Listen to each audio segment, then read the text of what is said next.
अस्सलाम वालेकुम व्यूअर्स। मेरा नाम मौज़म गुलज़ार है और मैं डबलिन आयरलैंड में एक हॉस्पिटल में पीडियाट्रिक रजिस्ट्रार के तौर पे काम कर रहा हूँ। और आज इस वीडियो सेशन का जो हम टॉपिक है वो है ऑटिस्टिक स्पेक्ट्रम डिसऑर्डर्स या ऑटिज़म। हम सब जानते हैं कि 2 अप्रैल जो है वो पूरी दुनिया में ऑटिज़म अवेयरनेस डे के तौर पे मनाया जाता है। और पिछले कुछ चंद सालों से पूरा अप्रैल का महीना इसको हमने ऑटिज़म एक्सेप्टेंस मंथ के तौर पे मनाते हैं। इसकी बुनियादी वजह यही थी कि हम ऑटिज़म अवेयरनेस की बजाय ऑटिस्टिक बच्चों को एक्सेप्ट करना शुरू करें और बजाय इसके कि हम अवेयरनेस फैलाएं, हम ऑटिज़म की एक्सेप्टेंस फैलाएं कम्युनिटी के अंदर। तो इसी के ऊपर मज़ीद बात करने के लिए हमने 2 सीनियर पैनलिस्ट को दावत दी है। मैं तारुफ़ करवाता चलूँ, doctor Farkhanda Mohammad, she is a consultant paediatrician in Midland Regional Hospital Port. दूसरे हमारे साथ हैं doctor Kafeel Shahdani, he is the consultant pediatrician in Letterkenny. Both are consultant pediatricians with special interest in neurodisability disorders. So, Dr. Fakanda, Assalamu alaikum. Dr. Kafir, Assalamu alaikum. वालेकुम सलाम। अच्छा, doctor फकंदा से मैं पहला सवाल करना चाहूँगा। डॉक्टर फकंदा, काइंडली हमें बताइएगा कि ये ऑटिज़्म क्या चीज़ होती है? ऑटिज़्म ऑटिस्टिक स्पेक्ट्रम डिसऑर्डर्स के बारे में थोड़ा गाइड करें, प्लीज़। हाँ जी, तो अस्सलाम वालेकुम। ऑटिज्म डिसऑर्डर जो है इसको पहले ऑटिज्म कहते थे, अब इसको कहते हैं ऑटिज्म स्पेक्ट्रम डिसऑर्डर। तो इसमें ग्रेड्स होती हैं, ग्रेड 1 टू ग्रेड 4। तो जैसे जैसे आप 4 तक जाते हैं उसमें आपकी जो लैंग्वेज स्किल्स, स्पीच, इंडिपेंडेंस, ये सारी चीज़ें आहिस्ता आहिस्ता कम होती जाती हैं। तो इसीलिए इसको कहते हैं स्पेक्ट्रम। तो it's a broad criteria for diagnosing it. ठीक हो गया। इसमें फिर ये है कि जो चीज़ें एबनॉर्मल होती हैं वो होती हैं सोशल कम्युनिकेशन, ठीक है, इंटरेक्शन, सोशल इंटरेक्शन इनमें बहुत कम होता है और बहुत रिस्ट्रिक्टेड एंड रिपीटेटिव पैटर्न इनके होती है। कुछ बिहेवियर्स जैसे कि आप ये लोग ये नहीं चाहते कि इनकी कोई चेंज हो from one condition to another, या आपको इनको अगर आप कोई अम्मा अब्बा बाजार लेके जाएं तो it's very difficult to transition from one situation to another. ठीक है। और मोस्ट पेरेंट्स जो है इनका यही प्रॉब्लम होती है कि ये फीडिंग इनकी बहुत इशू होती है, क्योंकि इनकी टेस्ट, स्मेल और ये बाकी जो सोशल इंटरेक्शन, ये इनके जो है ये स्पीच और बाकी ये बच्चे जो हैं अक्सर वो खुद ही अकेले बैठे होते हैं, अपने आप से बातें कर रहे होते हैं या एक ही टॉय से सारा दिन खेलते हैं। लेकिन अक्सर बच्चे जो हैं वो कार से खेलेंगे, लेकिन ये बच्चे जो है ये उनके व्हील्स से खेलेंगे। They want to see the fans move, they want to see the wheels move. ठीक है। और हाथों से अक्सर खाना खाते हैं क्योंकि they have a lot of sensory issues. इनको लाउड नॉइज नहीं अच्छी लगती। तो अगर आप पेरेंट्स जो है वो अक्सर आपको यही चीजें लेकर आते हैं कि ये इनकी प्रॉब्लम्स है, मेरे बच्चे को ये हो रहा है। कुछ जो है वो बिल्कुल ही हैंड फ्लैपिंग है ना, बिल्कुल वो बात तो करते ही नहीं है, बस हाथ पांव हिला रहे होते हैं, दे देयर ओन वर्ल्ड। कुछ कुछ लोग कहते हैं कि इनको जिन है। तो they are very different presentations. लेकिन पेरेंट्स की ये प्रॉब्लम होती है कि इनको कम्युनिकेशन नहीं है, दे can not engage them in anything. तो यही और अराउंड 2 years इनका यही होता है कि अराउंड दैट टाइम कि भाई बच्चे उससे पहले उनके फ्यू वर्ड्स होते हैं, दे रिग्रेस, तो फिर कुछ नहीं बोलते। ठीक है। और या तो ये होता है, तो ये bad end of the spectrum इनको हम कहते हैं, जिनकी स्पीच सब कुछ बिल्कुल खत्म हो जाती है। बाकी जो अच्छे एंड स्पेक्ट्रम पे होते हैं वो there speech is okay, there progress well, लेकिन उनको फिर ये और चीजें communication, they can not make friends, वो दूसरे अपने सिबलिंग्स के साथ भी ना खेलते हैं। और कुछ तो ऐसे रिस्ट्रिक्टेड हो जाते हैं कि they you can not take them anywhere with you, even for shopping, they can not go to school. तो ये सारी चीजें इनकी बच्चे जब आते हैं ना, पेरेंट्स यही आपको सारी प्रॉब्लम्स बताते हैं आपको। ठीक है ठीक है, ठीक है, थैंक यू वेरी मच। अच्छा, एक और सवाल है कि ये कितना कॉमन है पाकिस्तान में, फिर यूरोप में, इसके बारे में प्लीज। पाकिस्तान में देखें, इसमें डायग्नोसिस की बात है। ठीक हो गया। पाकिस्तान में ये पाकिस्तान की जो ऑटिज्म सोसाइटी है, 2020 में उन्होंने एक एक फिगर बताई है ऑनलाइन कि 350,000 केसेस of autism diagnosed. लेकिन अगर आप अपने day to day paediatric clinic में देखो तो you will see a lot of them कि भैया उन पे आपको शक होता है कि भाई ये ऑटिज्म स्पेक्ट्रम पे तो नहीं है, क्योंकि they it's such a wide amount of problems that the children can have. अगर आप उसकी सर्वेलेंस नहीं करते, उसकी डायग्नोसिस नहीं करते, अगर आप अपने आम क्लिनिक्स में देखो तो अगर आपको कोई ऐसा लगे कि भाई इस बच्चे को हो सकता है ऑटिज्म हो तो we should pick that up. तो ये तो पाकिस्तान का हो गया। अब यूरोप में इट्स का 25 per 1000, तो थिंक ऑफ इट। और सिंस लेट 1990s से ये ज्यादा, इसकी प्रेवलेंस ज्यादा हो गई है, क्योंकि इस की वजह यही है कि हम एज अ पीडियाट्रिशियन बच्चों को देखते हैं जब वो क्लिनिक आते हैं, ठीक है, पेरेंट्स को हम टाइम देते हैं उनकी प्रॉब्लम सुनने के लिए और फिर डायग्नोसिस, ठीक हो गया। तो अगर हम सर्वेलेंस नहीं करेंगे तो डायग्नोसिस तो होगी नहीं ना। तो we have to keep a very open mind listening to the parents कि उनकी प्रॉब्लम्स क्या है। ठीक ठीक, थैंक यू वेरी मच। तो डॉक्टर कफील, जैसे अभी डॉक्टर फुकंदा ने बात की कि it's very important to diagnose them, उनको हमें डायग्नोज करना करेंगे तो ही हमें नंबर्स के बेहतर पता चलेगा। शायद इसीलिए हम पाकिस्तान से हमें थोड़े कम नंबर्स मिल रहे हैं। 3.5 लाख अभी तक रिपोर्ट हुए हैं, डॉक्टर फुकंदा ने बताया, और यूरोप में हर 2 से तीसरा बच्चा 100 के अंदर, 100 में से 2 से 3 बच्चे होते हैं। तो डायग्नोसिस के लिए हम कैसे डायग्नोज कर सकते हैं, इसकी तशखीस कैसे होती है डॉक्टर कफील, प्लीज आप। डॉक्टर मौजूम, इसकी तशखीस का जहाँ तक ताल्लुक है तो ये कोई ऐसी ये कंडीशन नहीं है जिसको आप एक स्पेसिफिक ब्लड टेस्ट से या किसी और टेस्ट से जो है वो इसकी तशखीस हो सके। ये क्लिनिकल स्पेक्ट्रम है और आप एक क्वेश्चनर देते हैं पेरेंट्स को, हिस्ट्री बच्चे की, जिसके अंदर वो अपने आंसर्स देते हैं, फिर उनको एसेस किया जाता है और डिफरेंट ऑब्जर्वेशनल पॉइंट्स उनके देखे जाते हैं। और जो डॉक्टर हजरात इसको बेहतर समझते हैं कि एडॉस जो है वो क्राइटेरिया करंटली यूज किया जा रहा है, उसका सेकंड एडिशन, और जो डायग्नोस्टिक एंड स्टैटिस्टिक मैनुअल है मेंटल डिसऑर्डर का 5th एडिशन, उसके मुताबिक कोई भी पीडियाट्रिशियन जो स्पेशल इंटरेस्ट रखता हो ऑटिज्म में या कोई साइकोलॉजिस्ट है विद स्पेशल प्रेफरेंस जिनकी ऑटिज्म डायग्नोसिस के लिए है, कुछ जगहों पे साइकेट्रिस्ट और न्यूरोलॉजिस्ट भी अपना रोल प्ले कर रहे हैं, तो वो इसको फिर डायग्नोज करते हैं। और ब्रीफली मैं ये कहना चाहूँगा कि जितने भी पेरेंट्स हैं या जो है बच्चों की केयर करने वाले हैं, 3 एरियाज इसमें बहुत इंपॉर्टेंट हैं डायग्नोसिस। 3 एरियाज इन बच्चों में होते हैं डायग्नोसिस के लिए। एक सोशल इंटरेक्शन है, एक कम्युनिकेशन, और तीसरा इनका जो बिहेवियर और एटीट्यूड है वो बहुत ही रेस्ट्रिक्टेड और रिपीटेटिव सा होता है। सोशल इंटरेक्शन में एक जो है सिंपल एग्जांपल ये है कि जो छोटे बच्चे होते हैं जब भी खुश होते हैं पेरेंट के पास आते हैं और आके उनको किस करते हैं, हक करते हैं, अपना जायज शेयर करते हैं।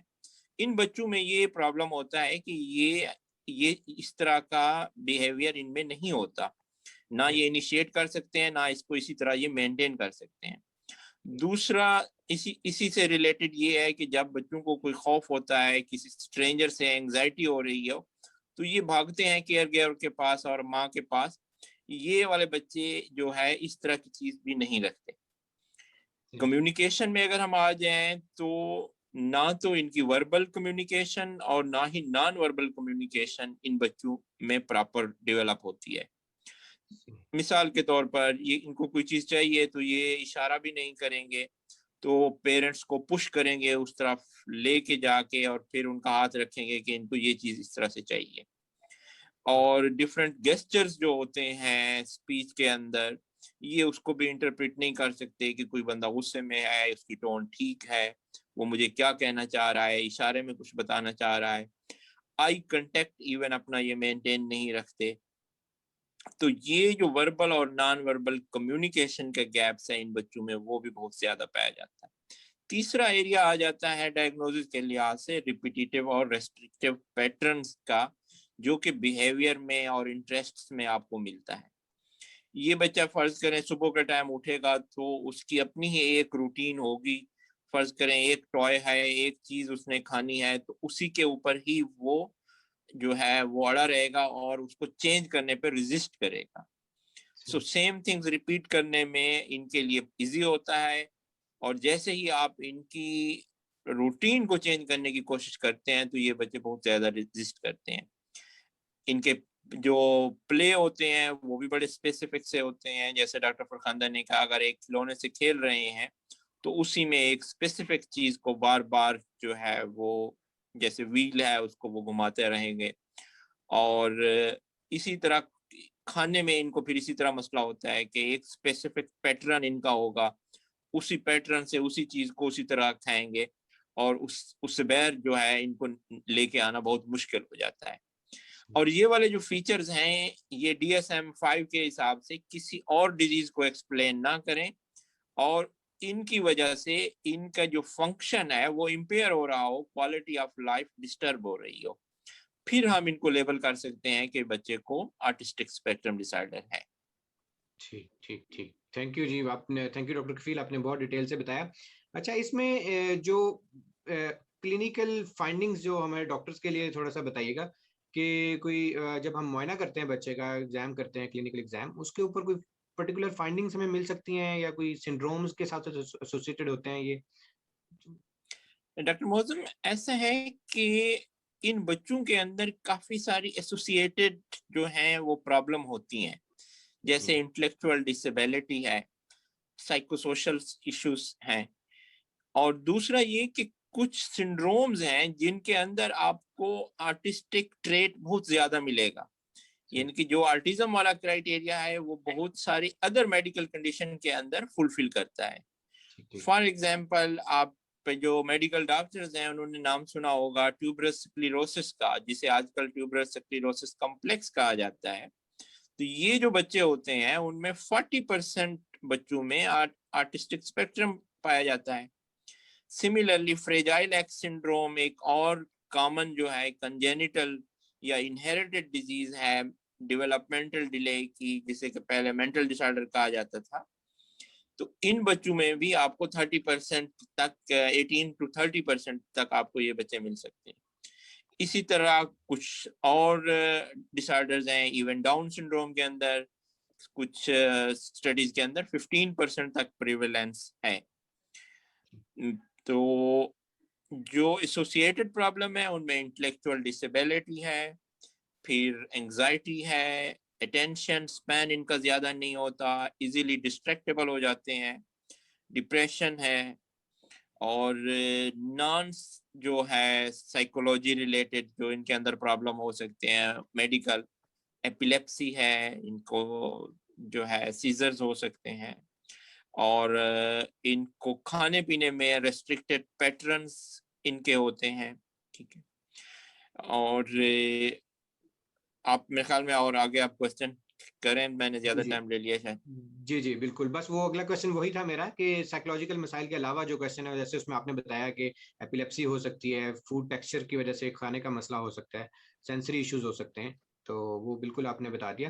डॉक्टर फखंदा से मैं एक क्वेश्चन करना चाहूंगा कि डॉक्टर फखंदा, ये क्या किसी एक खास तबके या कौम के बच्चों में, मतलब कोई एक एथनिसिटी, एक पर्टिकुलर एथनिसिटी या कोई किसी खास जात या कौम के अंदर ज्यादा पाया जाता है, या किसी कुछ भी कहीं भी हो सकता है?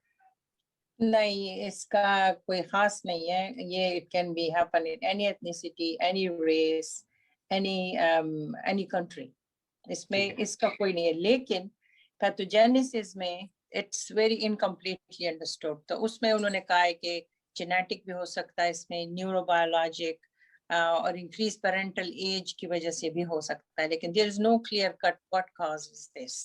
प्रीवियसली लोगों ने ये MMR वैक्सीनेशन को बीच में इम्प्लीकेट किया, क्योंकि जब 2 साल के बच्चे होते थे पहले, अब तो MMR खैर 2 वैक्सीन देते हैं, लेकिन पहले इनिशियली जब था तो MMR इसी 2 ईयर 18 मंथ्स टू 2 इयर्स के हिसाब से बच्चों को MMR मिलता था ना, तो उसकी वजह से कुछ लोगों ने MMR को इम्प्लीकेट कर दिया कि भी इस वजह से है, लेकिन ऐसी कोई खास वजह बच्चों के नहीं पता चला अभी तक कि this is the cause for it.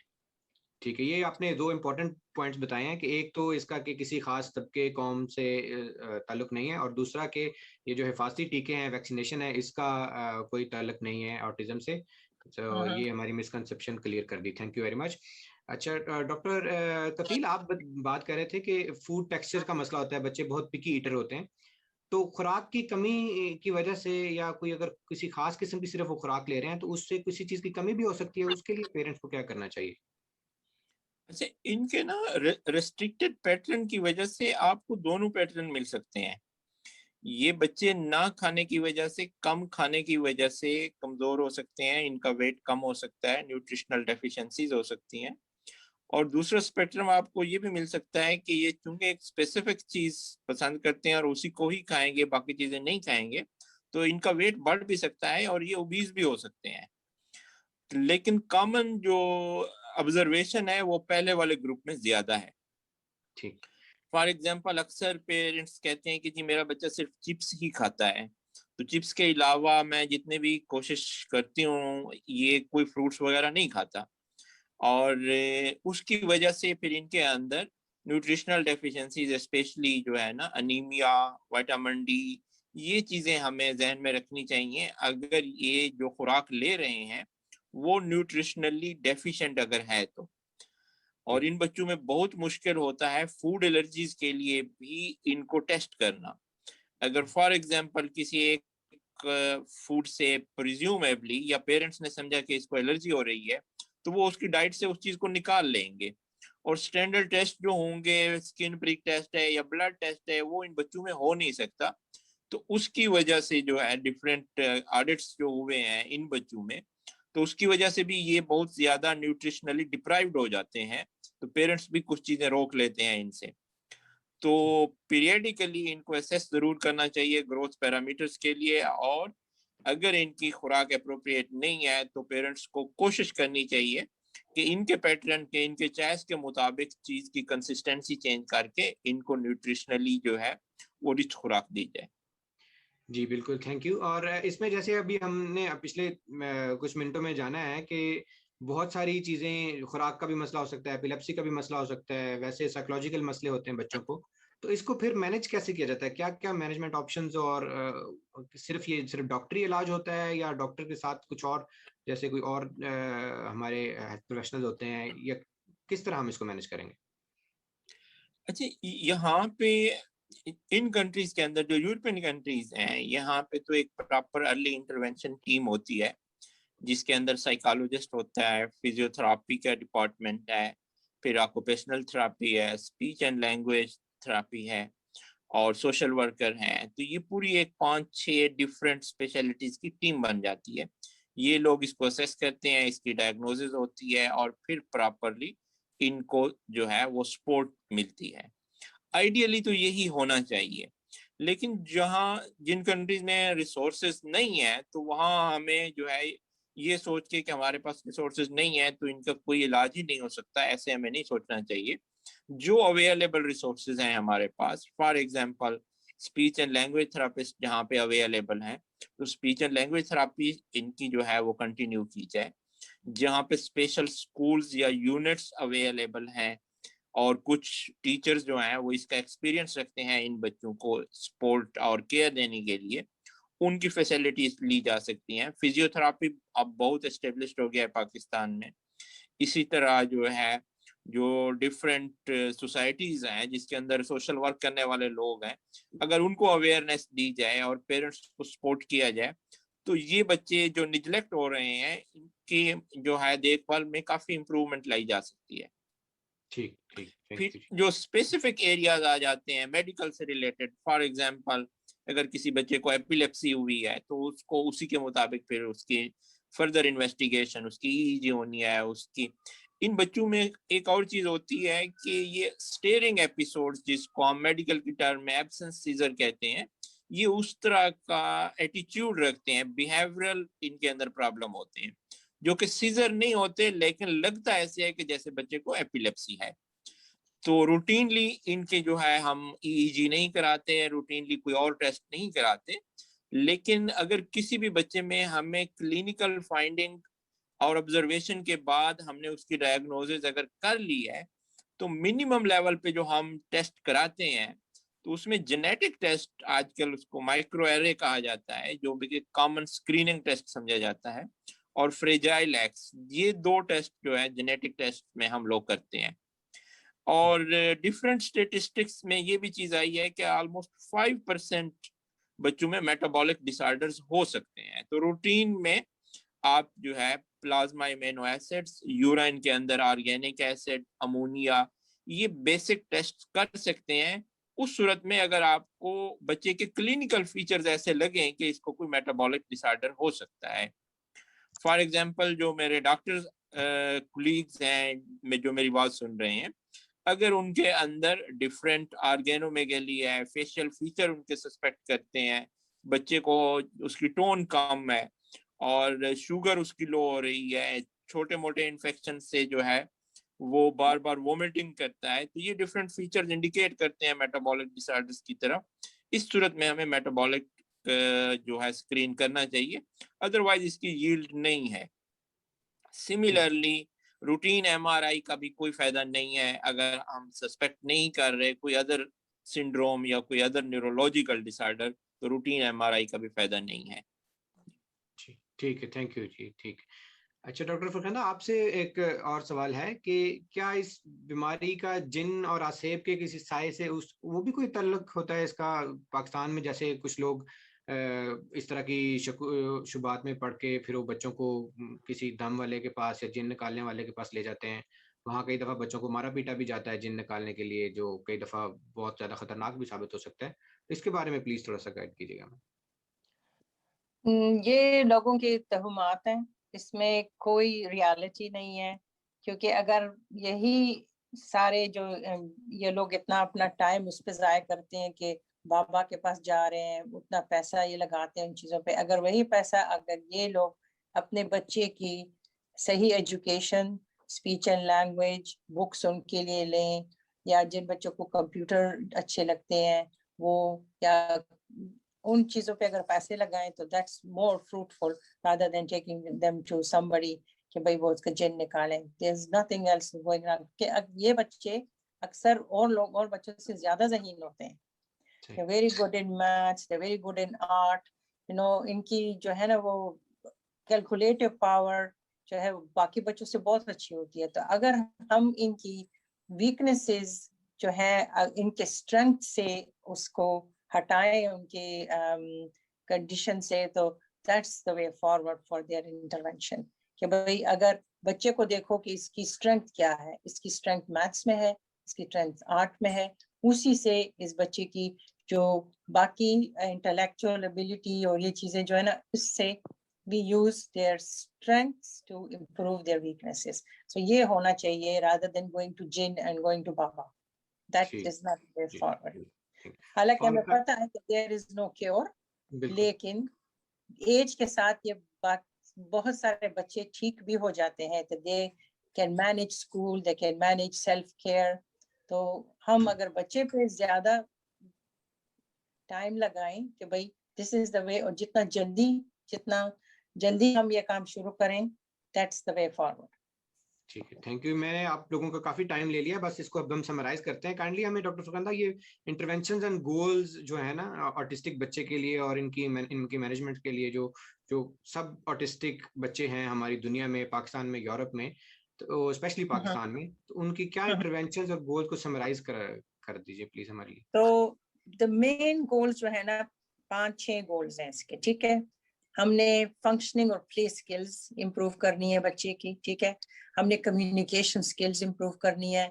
Adaptation skills means change from one environment to another, वो उस पे हम अगर फोकस करें। फिर नॉन फंक्शनल जो नेगेटिव चीजें बच्चे की हैं उस पे काम करें कि वो कम हो जाए, ठीक है। और एकेडमिक फंक्शनिंग और इनके कॉग्निशन अगर हम ठीक करें, these are the 5-6 goals that should be। और ये पीडियाट्रिशियन, कम्युनिटी पीडियाट्रिशियन हो, न्यूरो डिसेबिलिटी वाला हो, जो भी हो, any doctor can do this, ठीक हो गया। अगर स्पीच एंड लैंग्वेज इसमें हो, ओटी हो इसमें, पेरेंट्स इसमें शामिल हो, ठीक है। अगर इस बच्चे की हेयरिंग हमने टेस्ट करनी है, स्पीच डिले, तो वो अगर इसमें शामिल हो, ठीक है। और डाइटिशियन अगर अवेलेबल है तो that is important. Social worker अगर अवेलेबल है, so that's a big team that can improve in achieving these goals. और outcome उन बच्चों का अच्छा होता है जो अर्ली इंटरवेंशन जिसकी शुरू होती है at a very young age.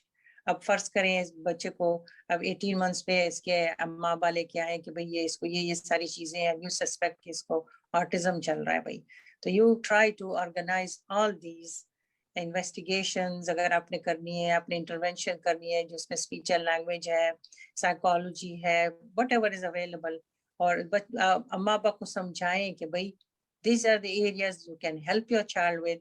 अगर ये सर्विसेज हैं तो ये आप अवेल करो। Try to find the right availability of the services for your child. तो यही सारी चीजें। Early intervention is the best outcome for that child. जी बिल्कुल, थैंक यू। जैसे मैं बस थोड़ा सा इसमें ऐड तो नहीं कर रहा, थोड़ा सा डिफरेंट लफ्जों में बात करूंगा कि पाकिस्तान में सोशल वर्कर का डिपार्टमेंट एज सच नहीं, उसकी सपोर्ट नहीं है, या सोशल वर्कर का एक आइडिया नहीं है पाकिस्तान में। तो पाकिस्तान के हमारे बेस्ट सोशल वर्कर जो हैं वो हैं हमारी दादियाँ, नानियाँ और फुफ्फो, घर में चाची, ताई। ये जो हैं इनको चाहिए, जो अगर आपके ख़ानदान में कोई भी बच्चा है तो बराए मेहरबानी आगे आइए और उनके पेरेंट्स की हेल्प कीजिए। उनको अगर उनकी किसी चीज़ में उनकी हेल्प की ज़रूरत है उनको वो करें, अगर वो कोप कर भी रहे हैं तो उनको और इनकरेज करें और उनको एक एक्सेप्टेंस वाली फीलिंग दें कि ऐसा नहीं कि उनके बच्चे के साथ कोई मसला है, it's just their kid is different, उनका बच्चा थोड़ा सा डिफरेंट है और स्पेशल है, दैट्स इट। ना कि उसके बच्चे को कोई बीमारी या माजूरी या जहनी माजूरी है। तो डॉक्टर कफील, आप एंड में कुछ कहना चाहेंगे, फिर हम इसको इंशाल्लाह खत्म करते हैं। नहीं, आपने तकरीबन सारी चीजें तो कह दी हैं, सिर्फ ब्रीफली यही है कि अवेयरनेस, एक्सेप्टेंस, पेरेंट्स को भी इसमें शर्माना नहीं चाहिए, अपने आप को गिल्टी नहीं फील करना चाहिए। ये उनके किसी भी फॉल्ट की वजह से बच्चों में ये मसला नहीं हो रहा, ना उनकी तरबियत की वजह से बच्चे में ये चीजें हो रही हैं। इन बच्चों के अंदर जेनेटिकली जो है वो पोटेंशियल ऐसा है कि इन 3 एरियाज में ये बच्चे डेफिशिएंट हैं, सोशल इंटरेक्शन में, अपनी कम्युनिकेशन में और अपने बिहेवियर और एटीट्यूड में। और फिर ये कोई ऐसी डिसेबिलिटी नहीं है जिसमें हर एक बच्चा बहुत ज्यादा माजूर होगा। इसकी बहुत वेरिएबिलिटी है जिसकी वजह से अब टर्मिनोलॉजी जो है वो स्पेक्ट्रम की तरफ आ गई है रादर देन डिफरेंट डिसऑर्डर्स को इकट्ठे करने की। तो इसमें जो माइल्ड जो बच्चे होते हैं वो सिर्फ उनको सेंसरी इश्यूज हो सकते हैं, वो लाइट्स को और शोर को ज्यादा बर्दाश्त नहीं कर सकेंगे, बाकी वो बिल्कुल नॉर्मल बच्चों की तरह होंगे। और जो एक्सट्रीम स्पेक्ट्रम वाले होंगे उनमें फिजिकल और मेंटल प्रॉब्लम ज्यादा हो सकते हैं और उनको ज्यादा देखभाल की जरूरत है। ठीक, बहुत शुक्रिया। डॉक्टर फरखंदा, आप प्लीज आखिर में कुछ कहना चाहेंगी? आई थिंक हमने सारी चीजों पे टचअप किया, लेकिन एक चीज नहीं की जिसमें अल्टरनेटिव थेरेपीज जो ये पेरेंट्स जाते हैं ना, जैसे एक तो वो बाबा हो गया ना, फिर अक्सर जिनके पास जरा ज्यादा पैसे होते हैं तो वो कोई मसाज थेरेपी कर रहा है, कोई कायरोप्रैक्टर के पास जा रहा है, कोई हाइपरबैरिक ऑक्सीजन कर रहा है, कोई स्टेम सेल्स थेरेपी कर रहा है। So there is no evidence they are actually harmful to the child. लेकिन अगर हॉर्स राइडिंग अगर इफ यू कैन अफोर्ड, ठीक है, तो हॉर्स राइडिंग विल हेल्प। ये अक्सर ये बच्चे इनको हाइपोटोनिया भी होता है ना, तो उनकी टोन इंप्रूव करने के लिए और उससे जरा थोड़ा सा अटेंशन स्पैन भी जरा थोड़ा सा ठीक हो जाता है कि you are holding on to the horse and it's a different experience for those kids. तो उससे that therapy is better than the rest of the stuff कि हम बड़ी चीजें करते हैं। कोई इम्यूनोग्लोबुलिन दे रहा है, कोई क्या, there is a lot of big, there is a big list, लेकिन उनमें से कोई चीज भी काम करने की नहीं है। ठीक ठीक है, बहुत शुक्रिया आप दोनों का, और आपने हमें टाइम दिया और इतनी तफसील से हमें ऑटिज्म के बारे में बताया। और मैं दोबारा अपने व्यूअर्स से यही कहूँगा कि हम ये सिर्फ एक दिन से एक महीने पे लेके गए हैं यूएन वाले, लेकिन हमें इस एक महीने के अलावा पूरे साल में ऑटिस्टिक बच्चों को एक्सेप्ट करना है, उनको स्पेशल समझना है,